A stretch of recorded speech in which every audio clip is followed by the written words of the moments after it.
The Massasauga is the only rattlesnake species left in Ontario. This is a pygmy rattlesnake species, with adults reaching only 50 to 75 centimeters in length.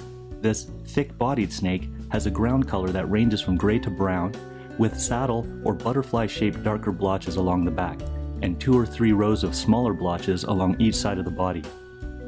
The belly is black and irregularly patterned with lighter markings. The Massasauga scales are keeled. This means that a ridge runs along the center of each and can give the snake a rough appearance. The head is distinct from the neck and appears triangular when viewed from above. There are 3 dark stripes running along each side of the Massasauga's head. Unlike any other snake species in Ontario, the Massasauga has a vertical, cat-like pupil and segmented rattle at the end of its tail. However, the rattle can break off, so never rely solely on the presence of a rattle when identifying this species. Baby Massasaugas are much lighter in color, but are boldly patterned like adults, and the rattle is represented by only a single segment. Fangs and venom glands are present and functional at birth. Some Ontario snake species can be confused with the Massasauga. However, all other species possess a round pupil, do not have a heat-sensitive pit between the eye and nostril, nor a segmented rattle on the tail, though some non-venomous species may vibrate their tail when alarmed. The Massasauga's range in Ontario has decreased dramatically in recent years, and is now represented by 2 distinct populations: the Carolinian population in southern Ontario, and the population further north along the shores of Lake Huron, referred to as either the Georgian Bay or Great Lakes St. Lawrence population. Despite being a venomous species, the Massasauga is usually mild-mannered. Bites almost always arise from carelessness and ignorance.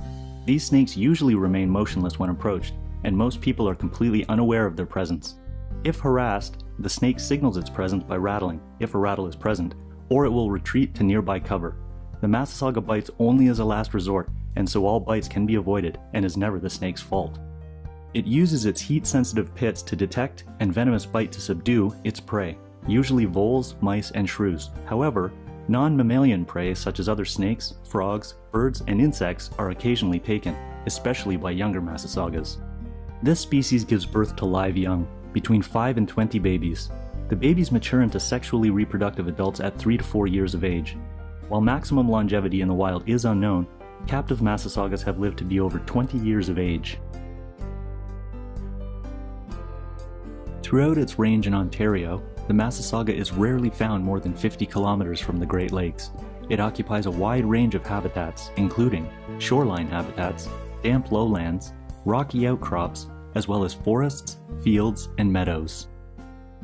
The species at risk in Ontario list designates the Massasauga as threatened, whereas the Carolinian and Great Lakes St. Lawrence populations are listed respectively as endangered and threatened under the Federal Species at Risk Act.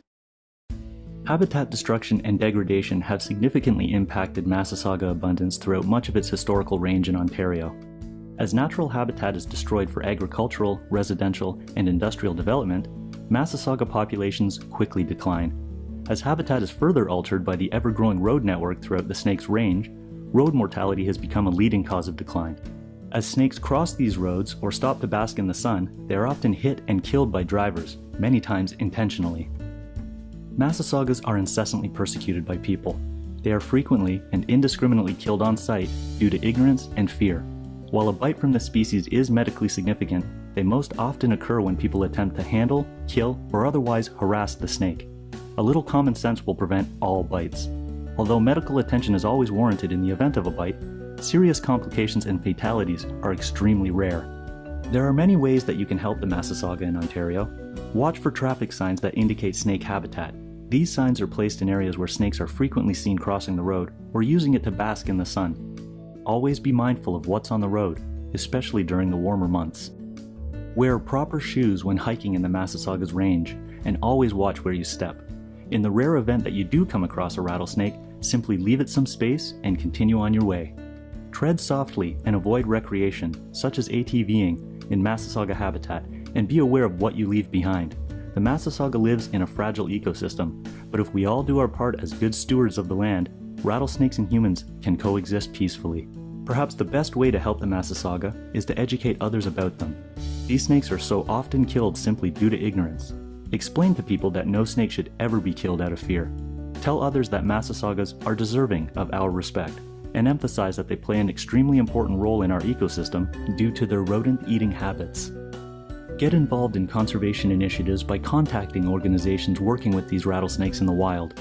A good place to start is by visiting municipal conservation authorities and provincial or federal parks to inquire about the Massasauga. If you live in or visit areas where Massasaugas occur, you have a chance to do your part in ensuring that this beautiful and misunderstood animal is not forever silenced in Ontario.